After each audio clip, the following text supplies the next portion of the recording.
And so that's how I met Simon, through networking my way around the West Yorkshire market mainly. He and I are both professional networkers. Mm-hmm. All my business came from word of mouth. All my business came from recommendation. Simon was the same. And it was that sort of commitment to networking that put us together at the start of last year with an idea of, hey, we're online. There's nothing we can do to change that. We were fundamentally convinced that the world was not going to go back to normal.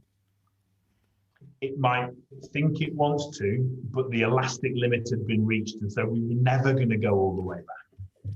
So MEEOW was created to solve the problem of how to network better online. Mm-hmm. Because what we saw when lockdown started was everyone who ran networking events needed to carry on running networking events.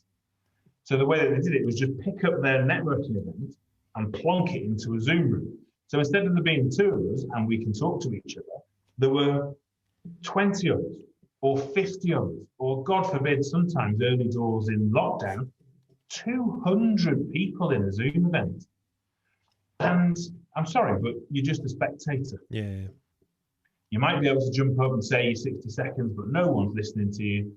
I've seen people doing the ironing, feeding the kids, playing on the phone, whatever. And they're just not listening. They're just there to tick a box because they feel that they have to be. Yeah. And so we created MEEOW to bring the sort of humanity and the intimacy back into that networking experience, which is why there's only ever a maximum of 4 people in a MEEOW at any one time. So how in the one-liner, because I don't think we've covered it yet. So MEEOW it's a social networking platform where you meet random up to 4 people per call. Is that how it works? That's exactly right. MEEOW is an online networking community where you can meet 3 new people every time you log on. So the system is designed to promote novelty. So if we can get away with it, you won't be in the same meeting with the same person twice intentionally. You can choose to meet them in the platform, and that functionality is coming really soon. You can choose to continue your relationship once you've had that call and you connect within the platform and all the rest of it. But the system will always choose novelty over repetition wherever possible. And it's 24 hours a day? It is, but I am going to sort of qualify that by providing saying, as users. Try and network at 3 o'clock this morning or tomorrow morning. I cannot guarantee there'll be anyone there to meet. Not yet. So is it almost, I don't know if you play computer games, but it's like a matchmaking server. So it sees who else is out there and it kind of puts you into groups. Exactly that. We based our sort of holding tank. I don't know if you ever played Fortnite. I'm more a Call of Duty man, but I know Fortnite. Call of Duty man, there you go. So you play, what is it? Warfare, is it? Warzone. So you play Warzone and you all get chucked into like a holding tank at the start and then put into groups which sort of match your ability. And that's exactly the same sort of theory as we have. So at the start of every hour, everyone's put into a holding area. The AI does its stuff, chews up the information that we hold about you and that you've given us. And we spit out the best matches. So in multiples of 4. And that's the way it is. So you have the opportunity to determine where, who, and how you want to network. But we don't give people enough of an opportunity to self-censor. Yeah. Because if we give too much choice, and we've just seen this recently, if we give too much choice, people will choose nothing. And it's really, really strange.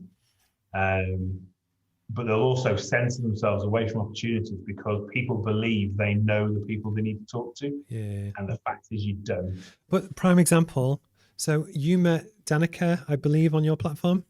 Yeah. So Danica used to work at the client that I do work for still. Right. And then when she set up on her own as a copywriter, she's very good, by the way.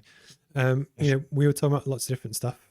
And then she's like, oh yeah, these guys that you should talk to, it'd be really interesting. I was like, okay, yeah. So we spoke a little bit. And then by chance we grew up on the street next to each other. There you go. But it's unexpected, and it's kind of just serendipity. But again, I think that's so true with just careers and life in general, that you kind of just, as long as you morally kind of do your best and you just keep going, you never know what's going to happen. And it seems touch and mud to kind of work out for the best.